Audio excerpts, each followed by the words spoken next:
which stands, one nation, under God, indivisible, with liberty and justice for all.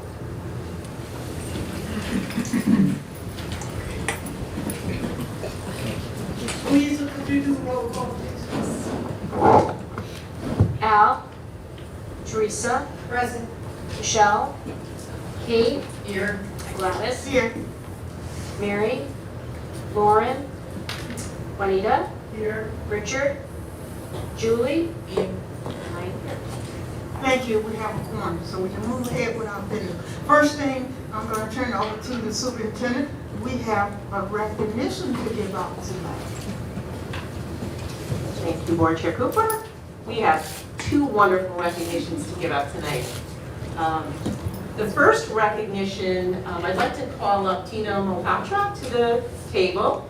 Tina is from Cape, and some of our board members, if you can see this beautiful packet that we have at our table, Tina will be referencing a wonderful award that our Faith Center is getting tonight on behalf of their efforts and the school system's effort to provide great communication. Tina, welcome and thank you. Thank you. Good evening, everyone. Good evening, Superintendent and members of the Danbury Board of Education. As you just mentioned, my name is Tina Malhotra. I am representing CABE. I'm an area co-director for Area 5, but I'm also Richfield Board of Education Chair. So I know how much work goes in, so thank you, all of you, for all the work that you do. I'm here to present you with these two awards. In order to receive a Bonnie B. Carney Award for Excellence for Educational Communications, entries must meet all of the following criteria. First is the general criteria, which includes clarity of message, image, and consistency. Second, the specific guidelines of readability, editing, graphics, type, format, presentation, design, and value of expenditure. I'm very happy to present the Danbury Public Schools with these awards for excellence in educational communication for the district budget, that is the 2024-25 Board of Education annual budget, and the special project, a welcome packet. CABE has been honoring school districts with this award for excellence for education communication since 1975. In 2016, the award was renamed in honor of a longtime CABE staff member, Bonnie B. Carney, in recognition of her 47 years of dedication to education, focused on communications. With this award, CABE's goal is to identify and honor the hardworking people in school districts for their continuing effort to communicate effectively. Congratulations. Amazing. Thank you. I'd like to just briefly call up Anthony, Lori Barrios, and Grace Molina. And am I understanding, because I think I was a little confused, we also got one for the budget book as well? Yes. That's awesome. I thought it was just a packet. I know. I was looking at her budget book. I'm like, you have to do better or not. That's wonderful. Okay. Yes. Can we have our members come forward and we can kind of take some pictures up here in front of our board chair? And I'd be happy to jump in those. And Mike Seelig and Mike Weaver, please come forward as well.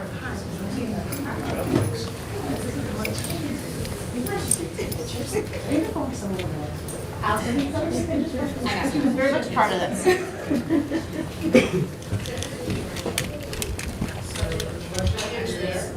Budget here. I'm going to stay on the budget side. That raised Mrs. Cooper, see, have you? We have some people here. Hey, Red.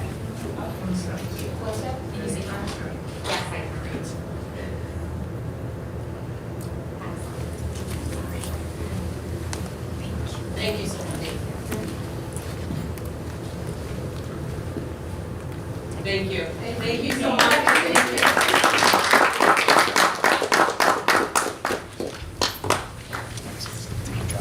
Tina, thank you so much for coming. Appreciate you taking time out. Oh, absolutely. Thank you. Good luck with you. Thank you. Yes, it is. Thank you, everyone.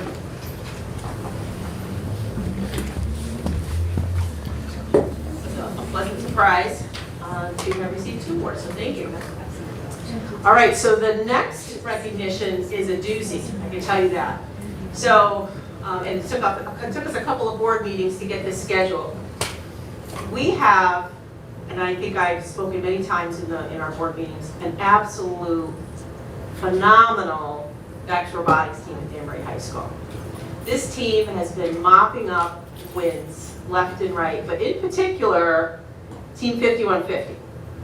And we received notification this year that, once again, our DPS team was headed to Dallas, and were scheduled to perform there. I get a kind of a really hectic, crazed link. Kara, what are you doing right now? You have to watch. They made it to the finals. You need to log in. So I logged in, she logged in. We're on our computers. I immediately sent the link out to everybody who I could find to log in and to watch the amazing excitement of our students competing on such an incredible stage in this championship. 5150Z to come up to the table, but I'd also like to see Eric Savoyski, the coach, dedicated teacher, and true champion. So I'd like the students to come up, and I'd like Eric to come up. And Eric, if you could just talk a little bit about this team in particular, their journey, and sort of a little bit about the program. I've certainly been bragging a lot. By the way, you all look great on TV. All right, Chairperson Cooper, Dr. Kara, and members of the board.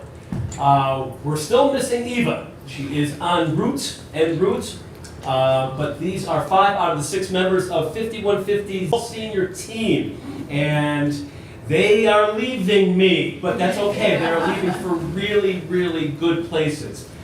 This has been a 3-year effort. 3 years in a row, they have made it to the world stage in Dallas. This is the 3rd year, and as seniors, we did know going into senior year that this was their last year, so that they're going to do anything as far as playing in the Dome. This was the last chance they had. By the way, the Dome is the 10,000-foot arena where all the division finalists or the division champions get to play. So it takes 820 teams, brings it down to 20. Those 20 are known as the top 20 in the world, and then they play against each other until they get to the world champions. And so they had their work cut out for them. But, like you said, Dr. Casimiro, they were mopping up this year, doing amazing work across the board. And one of my colleagues, or one of my counterparts from another town, all of the tournament champions this year. And I said, no, they're not. They almost did, but that's okay. So they did very, very well, found themselves down in Dallas, and going through the whole division and making it look easy up to the point where it wasn't easy, and they almost lost. It was absolutely amazing because they were going to the Dome, so that was the first thing they wanted to do. Then they get to the Dome and end up going. They took the first one 48-30, and I had strange people I didn't even know patting me on the back, going, oh, they're gonna do it, they're gonna do it, they're gonna do it, they're gonna do it. I'm like, shh, don't do this. And the second one, they lost 43-44, and then end up not taking the third one. However, again, out of 9,535 teams across the world that played this game this season, our 5150Z is second in the world.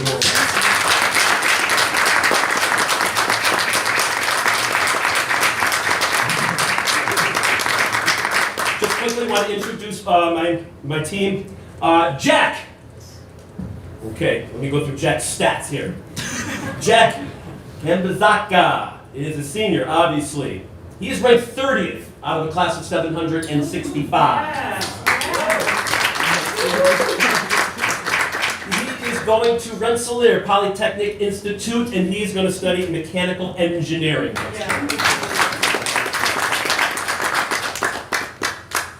Next, Iza Nishad.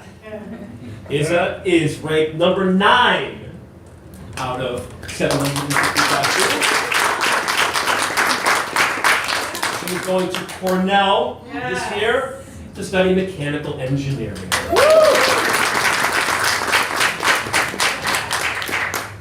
Cody Zhu. Cody's right there. He is ranked number 6 out of 765 students in the this year. He is going to Purdue to study computer engineering. Eva George, she is en route. She's probably somewhere trying to find her way in here. Eva is going to, she's ranked number 3 out of 765. And she is going to UConn to study environmental engineering. And there is Christopher Borges. He is ranked number 2 out of 765 students. He is going down to Philly, to Carnegie Mellon, to study chemical engineering. And then there's Eric. Eric, wow. He is ranked number 1.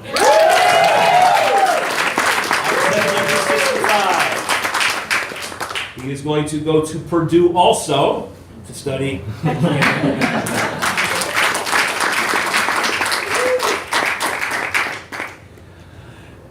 Eric, before you go on, Okay. I do have citations and certificates Oh, for okay. the You can do that. students. Do you want to do those before we do the demonstration? Absolutely. Okay, that would be wonderful. Should we pull them in? We can pull them in. All right. So I'd like for, is it Izza? Yeah. Yep, Izza, Nishad, Eric, come on forward, Jack, Cody, and Eva. Come in. Hopefully she'll make it by the end here. We'd love to take a photo with you. We're so proud of your efforts. You are absolutely impressed with where you're going, and you make Danbury Public Schools very proud right now. Thank you. Oh, we're gonna do, oh, okay. Thank you. Might be in here. Okay. Eva is on her way. In the middle, can you make room, just to, yeah, so we can see Gladys? I think they're just stuck together. Jack? Oh, right, there you go. Oh, there are 2. Eric? Rush out there. This is for you. What an impressive. Holy moly. Very I'm nice. just going to slide over, we're going to get our board chair in there. She wants to show off because you're so smart and wonderful, and she wants to be right in the middle of that. I'm still just a little taller than you. Okay. Next year, number 1. Number 1. Well, and you're going to come back and tell us all the amazing things that you've done in college, please. And come back and work for us, and be our campus. Okay, congratulations.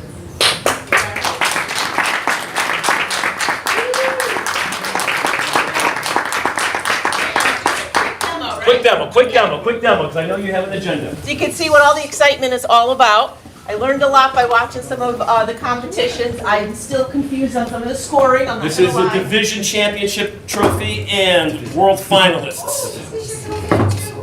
Those are pretty cool. Okay, the name of this game was High Stakes. Picture this 12 by 12. And there were mogos, which are movable goals, and then we had these other ones attached to the field. And the idea was that you had to score, you were either on a red alliance or a blue alliance, and you had to get rid of the red ones and pick up the blue ones. This robot features color sensors, about how many sensors? I don't know how many. At least 5. At least 5 sensors that sense color, shape, what else it sense? Distance, inertia. Folks, I don't know if you know this, I am the MC and the referee for every one of the kinetic events. I do not build the robots. They don't see me. When we get there, we arrive at 7 o'clock, I go goodbye, and then I go set up. And they are in charge. If it breaks, it's on them. If it doesn't work, it's on them. If it works, it's theirs.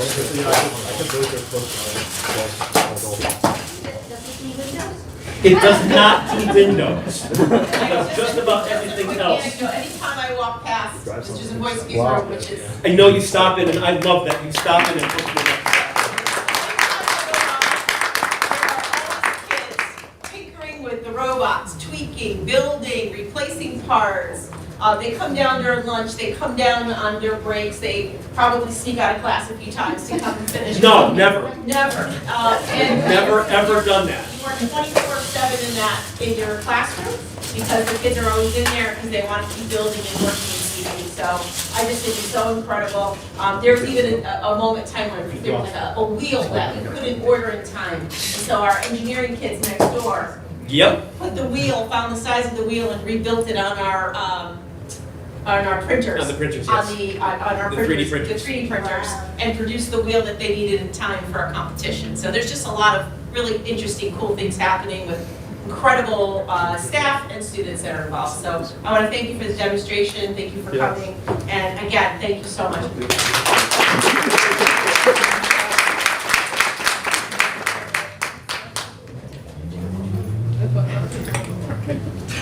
We have a wall of them, like a glass wall. Yeah. There's so many.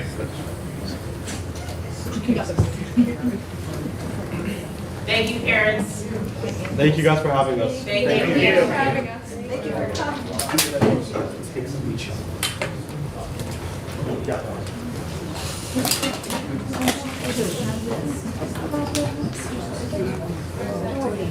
You want to give this to the, Oh, yes, thank you. give it to them? Yes. Eric, please. Okay,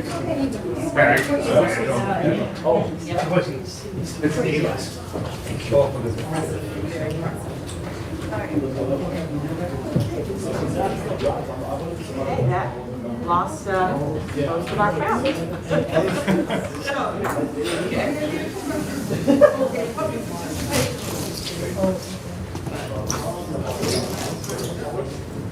The board welcomes public participation and asks that comments be limited to 3 minutes.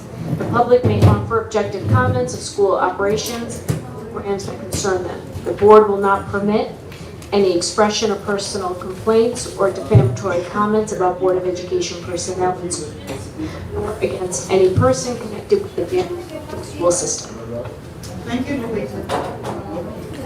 Did anyone sign up? Do we have a sign-up sheet? Does anyone want to come before the board and speak? Since we are so many people in the audience. Okay, we'll move on down. Teresa, would you do the consent calendar? Sure.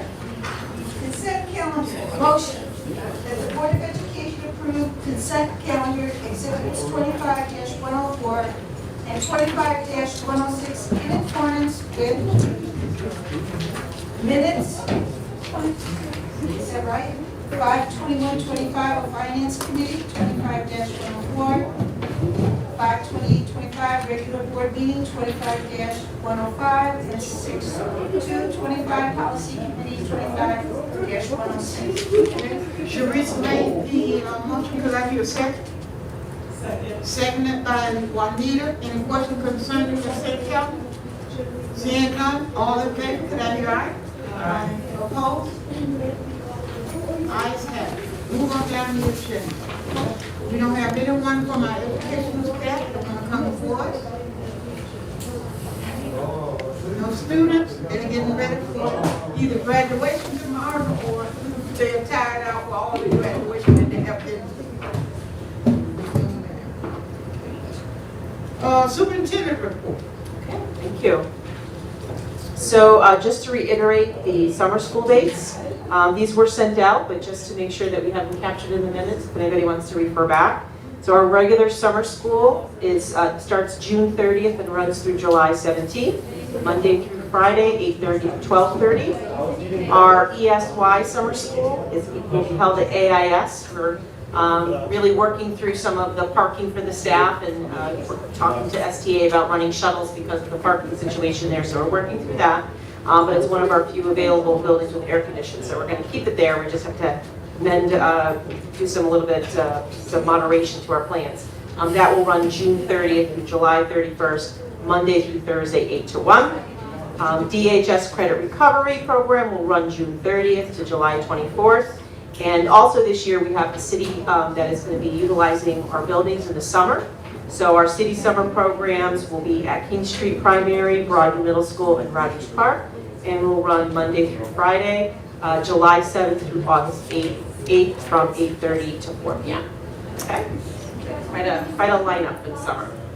Our summer site work update, I've asked Mike to just kind of do a summary, high-level summary of all the projects that we have. So I will turn it over to him. Thank you. So we have a busy. Hello. We have a busy summer ahead of us. We shared some of this in the last week's board update, but I'll run through it sort of at a high level. So the big picture items that everybody knows about, the Danbury High School West campus is nearing completion. We're very excited about that. We will be preparing for a lot of the move-in.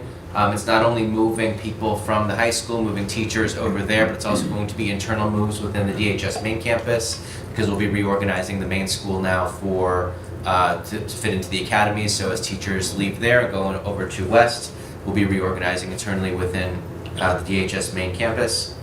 We're doing a big file consolidation too as we prepare to vacate this building. We'll be consolidating a lot of live and dead files over in our warehouse. We have a new secure filing system that we're installing over there to consolidate everything and just make sure everything is in the right place. We can always find things for whatever FOIA requests or whatever comes our way. We're going to be doing a lot of flooring actually. The Broadview Middle School Counseling Center is going to be getting some new LVT tile. We're doing more flooring at Mill Ridge and KSI. We've been doing one pod in each school over the last 2 years. This is the third year of that process. So those projects will be completed and those schools will have all new flooring. I mentioned this before, we're doing our voice over internet protocol, the VoIP changeover from the analog copper phone lines. We're going to be adding more lines and moving that over into the digital realm. As our new food service provider, Chartwell's, comes on board, there's going to be some internal changes within the kitchens. We're working with them to figure out exactly how they want things set up. We have some meetings in the next week or two where we'll be looking at some of the schools and they'll be telling us how they want things organized just to maximize the efficiency and the flow in the kitchens. As everybody here knows from sites in our last meeting, we'll be doing repairs to the replacement of the Ellsworth roof and installing an elevator at Haystown. Both of these projects originally were slated to be completed by the time school started, but we learned from Public Buildings that as contractors went out to try to acquire materials, they were seeing some delays. So it looks like these projects will be largely done. A lot of the noisy parts will be done when school opens, but things like the actual car for the elevator won't be installed probably until fall. And then the roofing at Ellsworth, it won't be fully completed until it'll probably go until about October, November as well. So we're working with the city to make sure the materials are secured and there's no way that the kids can get into them and there's no safety issues. So a couple other projects that are coming up through ARPA funding.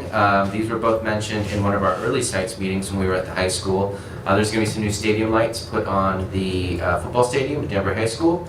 And we'll also be getting new seating in the Danbury High School auditorium, which is very exciting. So those were late added projects through some of the ARPA funding that we had. Now there are a few additional things. We didn't think we had enough happening this summer, so we thought we'd add a few more projects. Truthfully, we were waiting to just see how smoothly all of this was going before we added these in. And when we looked at just the way everything was lined up and the timelines, we felt we could get these done. So there are three locations: the Pembroke Gym floor that we'd like to replace. It's that old tile flooring, and it will include an asbestos abatement.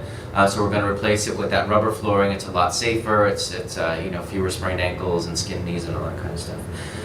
We're going to be painting the Broadview Middle School auditorium and painting the Rogers Park Middle School auditorium. So these last three projects, Pembroke, Broadview, and Rogers Park, are going to be paid out of our rental fund. And our rental fund is a special fund that we use when we collect fees from people that will rent our gyms for basketball, special events, what have you. That money goes into a fund, and we can only use it to do work on these special sites that generate revenue for the district. So currently that rental fund has a balance of about $510,000. And the total cost of these projects, we've added in a small contingency just in case, is going to be about $234,500. So once we do these projects, the balance in that rental fund will come down to about $276,000. So there'll be a motion coming up shortly for approval of these funds. Anything over a very small amount requires board approval. So that'll be coming up shortly. Does anybody have any questions for Mr. Seaman? Thank you. Thanks, Mike. There certainly are a lot of projects happening all at once, so I appreciate your effort. As part of that, though, talked about sites and facilities just a little bit. I do want to mention, and I think I maybe in a board update at one point, but we did get some legislation approved to repair the King Street primary campus. As you know, the campus has open walls inside the school, and that it's definitely something that's been a concern of ours around safety forever in terms of just being able to have a nice safe space for a lockdown or shelter in place, but also just the acoustics in the school are very difficult, make learning environment a little bit more challenging with the open environments, certainly from another era and different concept of learning. So we are very excited. We got about $7.1 million, 7 or 7.1, that work from our delegates and folks, and our mayor was very instrumental in that. So we were very excited about that. As we were talking about it today, we were thinking about the plans that would have to go into place to actually execute the repair of the comprehensive repair of the building, and whether or not that would mean, how do we think through the occupancy of the school while it would be under major construction. We thought about for a second, whether or not we could kind of section off one part of the building or not, but it'll require, as Mike said, an extensive HVAC upgrade as part of all of that when they rewire everything. So that'll be a wonderful problem to solve, but definitely be something that we're going to have to think through. That's going to be an extensive project when we get there. So we'll get more information as those plans start to come to fruition. There's some applications that need to be filed with the state that require a lot of work on everyone's part. And with all the building projects going on right now, everyone's going to have to kind of focus in on that when the time comes. So we'll keep you updated as we cross certain roads for that project, okay? But we're really excited about that. That was huge. Yes, sure. On the first page where it talks about the phone analog to digital, and this is our phase 2. Yes. Will that improve the schools that continue to have problems with phones and It will, definitely. internet and Probably not the internet. Communication contact. Yeah, it won't impact internet as much, but definitely some of the phone lines where phones were cutting out or not ringing, things like that, it'll all be addressed through this upgrade. We still have issues with cell coverage in some areas of the town across the city. That's something that we're continuing to monitor, but this can certainly help at least the direct line communications. In particular, I think it was King Street Primary. Their telephone system was so old that they could not communicate from the main office to another section in the school, like the social workers. They had to go and find them.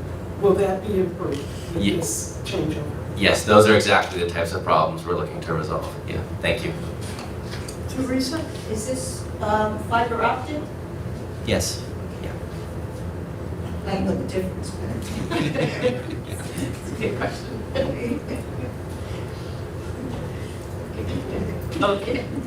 Okay, great. The next item on the list is just a reiteration of the cell phone use changes for next year. Just another communication.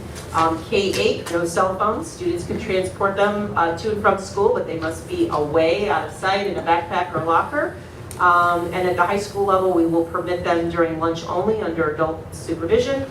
They will be out of use for all instructional areas.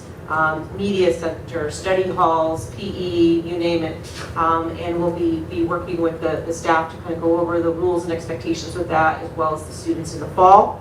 Right now, Mr. Donovan, he had purchased some lockable storage containers. We're buying several more to make sure that there is an available locking container in every instructional space in the school. so that students who choose to bring it into class have a place to lock it up so that it's not a distraction. So, and we'll look to see how this works. The cases themselves are relatively inexpensive. Our problem is always scale, right? We have so many classrooms, so many teachers, so we'll have enough across the campus, and we'll get some feedback on how that works out in terms of the cases and the keys, and we'll monitor that. I'd like to at least try that before going towards a more expensive Yonder pouch and the installation that's required, because there's pros and cons to that as well. So we're going to see how the kids respond, how our staff responds, and we'll adjust as necessary. But we certainly have our high expectations around appropriate use, and we're very excited that we really think this is going to improve the learning conditions of the school. So happy to report that. The next item on the list is DHS West occupancy. Just a reminder, a couple of questions around how many students are actually going over in the fall. Right now it is just going to be 10th and 11th graders and a select pathway, which is our CNA students who are going to be in their rising seniors. For the most part, all of our seniors will stay back at DHS campus and finish out their time on the main campus.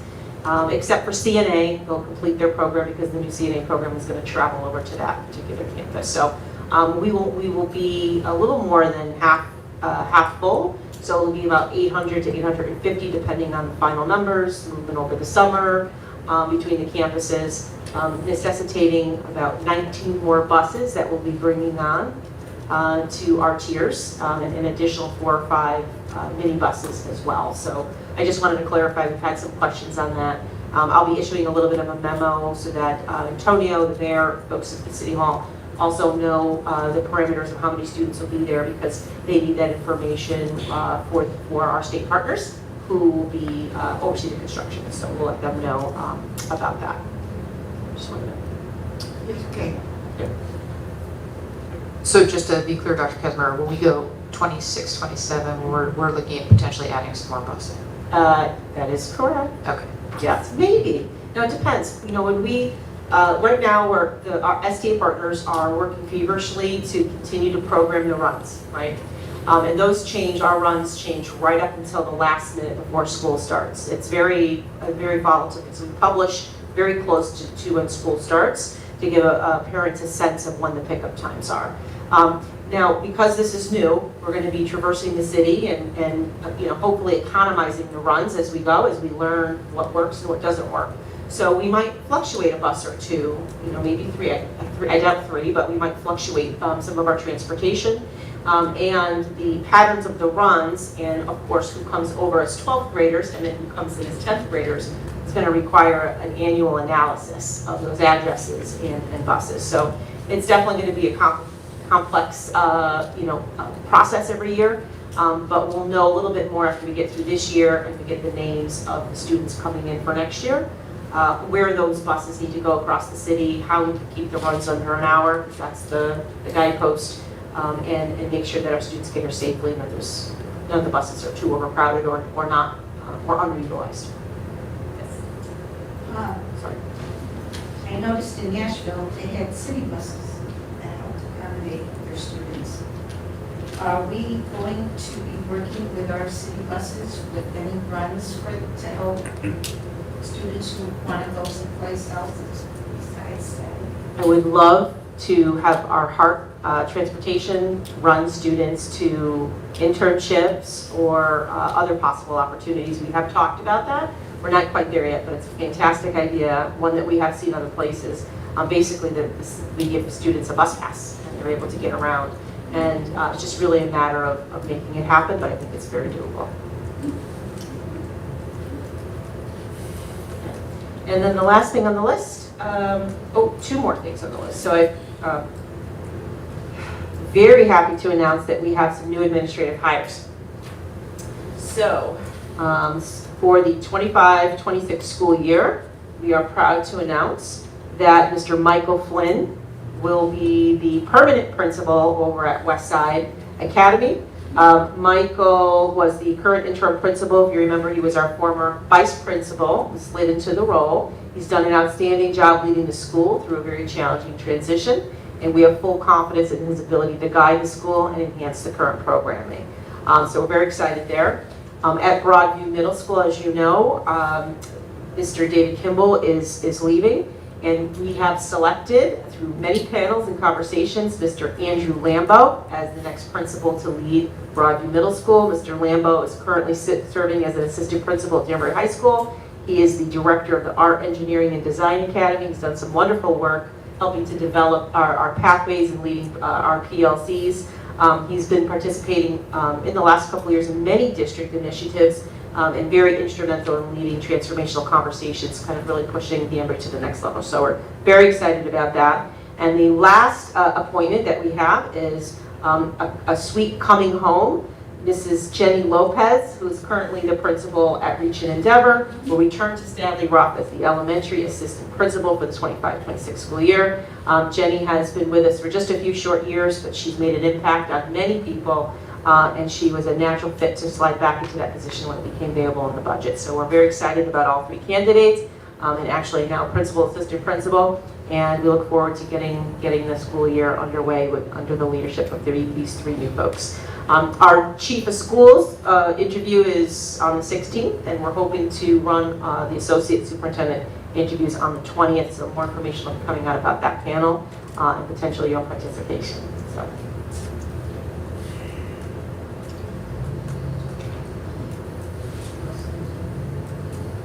Schedule? Sure, absolutely. For the... Oh, I'm sorry. So with Ms. Lopez moving to Stanley Rock, what are we doing about an administrator at Reach and Endeavor? Yes, so that posting will go up as soon as tomorrow. It will be casting a wide net on that, but I also know that we have some folks internally who are also interested in that position, who I think, among many candidates, internal, external, would have a wonderful shot at potentially securing that position, and we'll be able to take a look at that through an interview process that will involve stakeholders for the school. Jenny certainly did a great job while she was there, but wants to return to her elementary roots, where she came from initially when we first hired her. Okay, and then just the last comment I'll make is really about, do you want me to mention about the bus times? So we did get a chance to meet with some of our Westside PTO parents. They were phenomenal. We had a good discussion about the bus change times. Naturally, there's some reassurances needed for combined run for 6 through 12 students, which will happen next year as a result of bringing on 19 new buses and having to retier our routes. So Westside Middle School, the drop at school will be at 7:10. The school start time will be at 7:25. And at DHS West Campus, the students will ride together, their drop will be 6:55, and their start time for the school day will be 7:10. So because these students are coming from all over the city in the same areas, they're combining the runs for efficiency, but also in order to prevent great disruption across the whole school system with changing everybody's start and end time. So the parents really were mostly concerned about the earlier. I think the initial concern was around combining the two age groups, and I think it kind of shifted more into about the earlier start time and the challenge that may present. But we did talk through those, we worked through those, and we'll be monitoring the runs very closely in the fall and keeping a really close eye on that. My concern is always about how long students are on the bus, so we'll be watching that and staying in close contact with STA. If there's any issues, we'll address them as we do with any other transportation issue. I have to say we've had very few major transportation issues. Our students are fairly well behaved on our buses. So I think we will look forward to the fall, and again, we'll monitor and adjust for anything that should come up as a result of that change. Are there any questions to the superintendent? Yes, one. Okay. I'm done with the busing. You're done. Yeah, okay. Okay. So I'm sorry. Sure. I just wanted to go back to the openings. So with Mr. Lambo moving to Broadview Middle School, that leaves an opening at Danbury High School. Yes. And what is that opening? Yes, and thank you for saying that. So at all of our openings, so we'll be posting the positions for any openings where these candidates have left or vacated. So now that a public announcement has made, those postings will go up as early as tomorrow. So is that an assistant, principal of, For the high school, yep, so it's a backfill, right, so we started calling our assistant principals directors of the academies, and so that posting will go up to replace Mr. Lambo, to backfill Mr. Lambo. And the same is true for Ms. Lopez at the Reach and Endeavor site. And we're still discussing the West Side Middle School posting. We had Mr. Clark in there supporting, so we're gonna have a conversation a little bit about backfilling and seeing how our interview process goes this summer, because it's a little late in the year, so we're hoping to make a decision about that posting. the assistant. For the assistant, because Mike Flynn was the assistant, he slid up and became the interim, so we could not backfill his position right away. So we brought in a retired principal, Mr. Mike Clark, who's been very helpful in that role, and so now we have to go back and backfill that position. Thank you for asking. Teresa? Toward, I'm gonna kick it to Mike. What's our latest? We're still waiting on a green light date from Public Buildings, so TBD. is it still far out, do you think? I'm hoping, I honestly think it's probably gonna be once we take the building in August. Once it becomes ours, we'll schedule a time before everybody gets in there and the board can have a sneak peek. There's so much equipment that's out up there right now, and I think the concern is bringing a large group through and having to pack all of that up.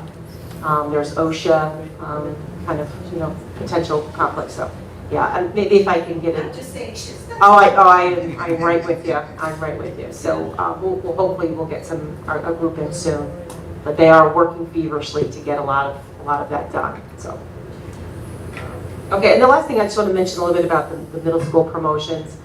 We had some unfortunate rain really dampen the day that was scheduled to run all 3 middle schools. We had a window. We worked with our weather forecaster, and a little mist and drizzle was what we were expecting. I was actually more worried about the last ceremony than I was the first ceremony. And lo and behold, the skies opened up just as we were getting started. And so our Broadview family was quite drenched. We kind of moved to the ceremony very quickly, and certainly we were upset that happened for them.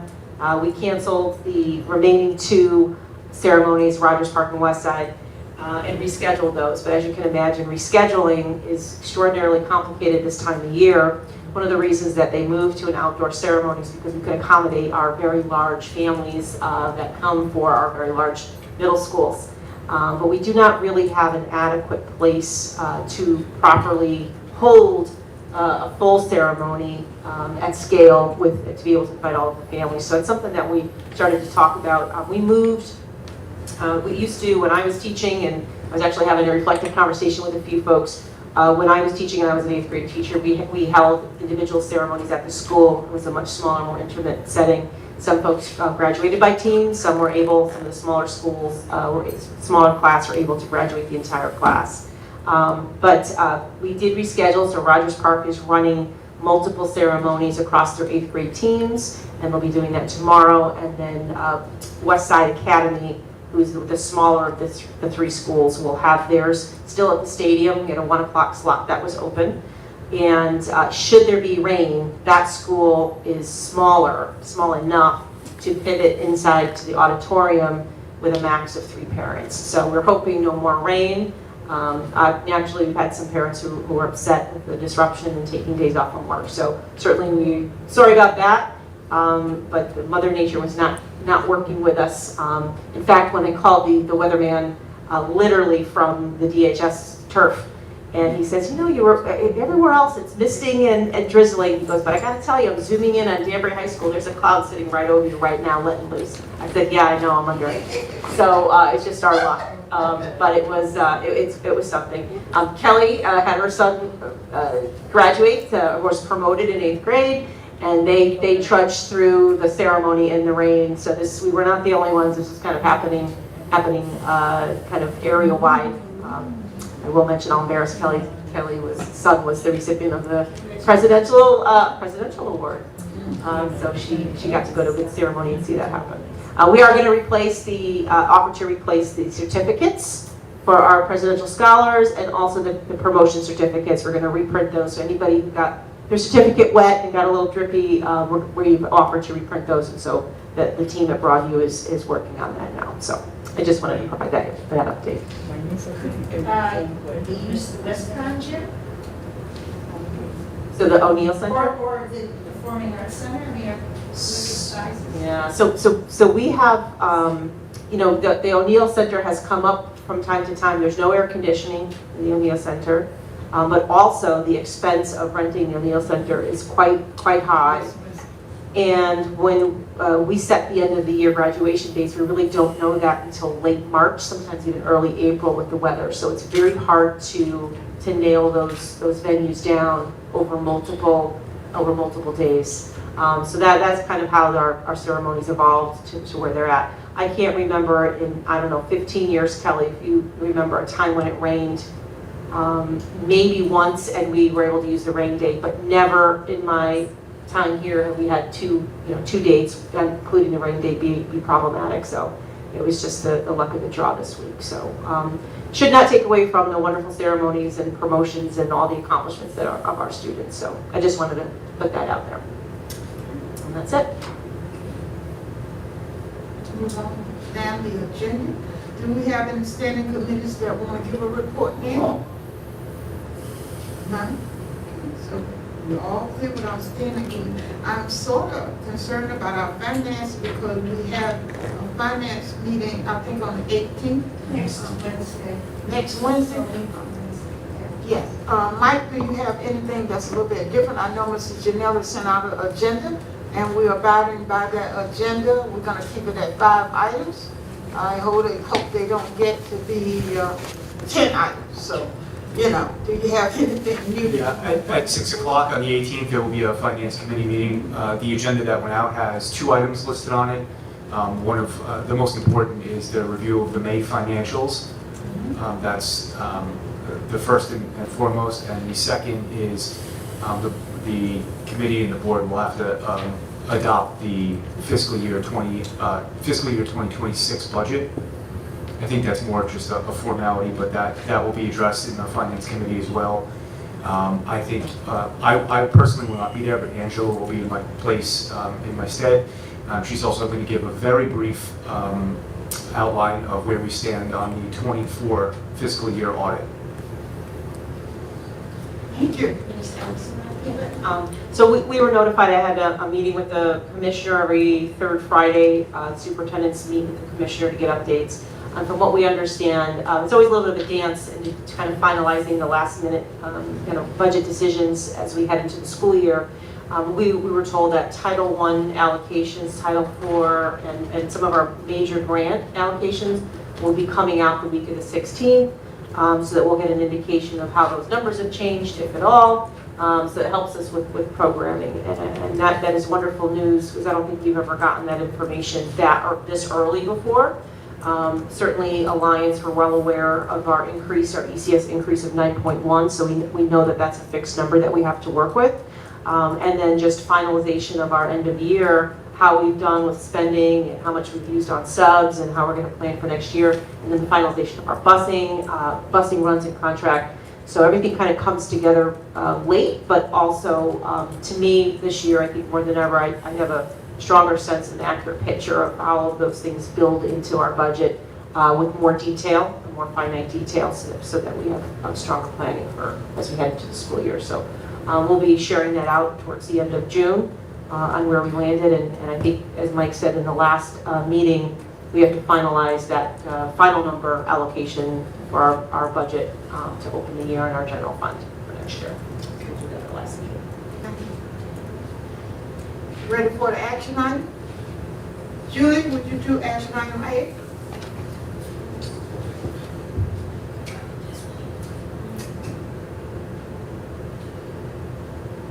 Motion, action item A, policy 3320, purchasing procedures.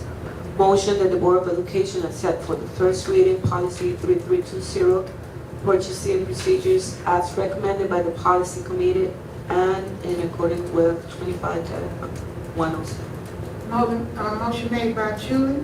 Could I hear a second? second by Teresa. Any questions? We should not have any question about the motion because we sat in committee and we discussed them. And if you had any questions, you should have forwarded them before we get ready to. So with that, all in favor of the motion, could I hear aye? Aye. Opposed? Motion so carried. Juanita B. Action item B. Policy 3323, soliciting prices / bidding requirements. Motion that the Board of Education accept for first reading policy 3323, soliciting prices, that's bidding requirements, as recommended by the policy committee and in accordance with exhibit 25-108. Motion made by Juanita. Could I hear a second by Teresa? Any questions? Seeing none, all in favor, could I hear aye? Aye. Motion so carried. K through C. I'll make a motion that the Board of Education approve the use of $234,543 from rental funds for repairs and refurbishments to the following sites: Broadview Auditorium, Rogers Park Auditorium, and Pembroke Gymnasium, in accordance with Exhibit 25-109. Motion made by Kate. Could I hear a second? Second by Julie. Any questions? Seeing none, all in favor of the motion, could I hear aye? Aye. Motion so carried. Next on the agenda is the board chairperson report, very short. When you receive emails from people, and if they, I feel like if they have copied the superintendent on that email, just delete your email. Don't forward the email to her, okay? She has enough work to do than read all these, from 11 board members. So just get rid of the email. I want to thank all the people, the board members that attended the graduation, no matter what graduation it was, as long as someone was there to represent the board. That's what the partnership is, for us to be there to support, not just one person taking a stand on it. I want to put before the board, and I had talked about this last year sometime, and I want you to think about it. If we are happy doing what we're doing, then we'll continue. I was thinking about raising our meeting from 7 o'clock to 6 o'clock. And only because of the winter months, we have had such a bad winter, and everybody don't live 10, 15 minutes around us. So if you wanted to stay at 7 o'clock, it's okay. You want to move it to 6 o'clock, that's your decision. I'm happy either way. So how does that affect some of the committees that meet prior to our board meetings? It just, it seems to work out well if you're on that committee and go. We would just have to adjust some of the committees, if it's your decision, if the committees, most of our committee meets at 5:30. I'm just giving the idea, if you want to, we can stay 7 o'clock. So just think about it. I was just going to mention, maybe that's too early, trying to get on 6:30 could also be an option. Yeah. So it's something that we can discuss. We don't have to make a decision. If we're comfortable staying at 7, and it's not just us coming here at 7, we have to think about our students who come and represent and bring a report. Parents come out, everybody, is working. And some people don't get out of work until 5:30. Okay? So it was just a suggestion and a thought. So just take that on. Yes, Teresa. Thinking of emails that Mary about St. Greg's Nursing, Yes, right. is that? Yeah, so I did send a reply on that, and that is something that we are currently working on in terms of a more formal response, but there has been communication on it. just maybe not to the satisfaction of many. So, but there has been communication on it, and there's, So we shouldn't reply because she's. no, we'll take care of that on our end. Thank you. Oh, and can I mention, I got a very nice thank you note. You want to cry? From Don't this, cry to me, you just the make artist. I am happy, I'm just so impressed with the student from the art show that we went to see that time at the Brookfield Art Center. Oh, thank you. Thank you, Teresa. Thank you for showing up for the student. I want to thank the Superintendent Evaluation Committee. We worked hard, had our meeting scheduled. We completed the superintendent evaluation, and it's all complete. So, you know, everybody can understand what the final project was and what we discussed. And if you want to find any additional information concerning the superintendent contract, that information is online. Okay? You guys know what we voted on and discussed at the meeting. So I'm just telling you, I had a great committee to work with, which I have did every year that I've been on this board. We all don't see eye to eye, but we realize the educational things that we need to put forth for our district, and that's to make it better. Okay? So thank you, Evaluation Committee. Seeing none, I know everybody's excited to get out there and all their time. I need a motion to adjourn. I'm happy, I'm sorry. I'm glad to see you, Rachel. Thank you for coming and sitting in our audience, and we miss you. Okay, I need a motion to adjourn. Motion made by Teresa, seconded by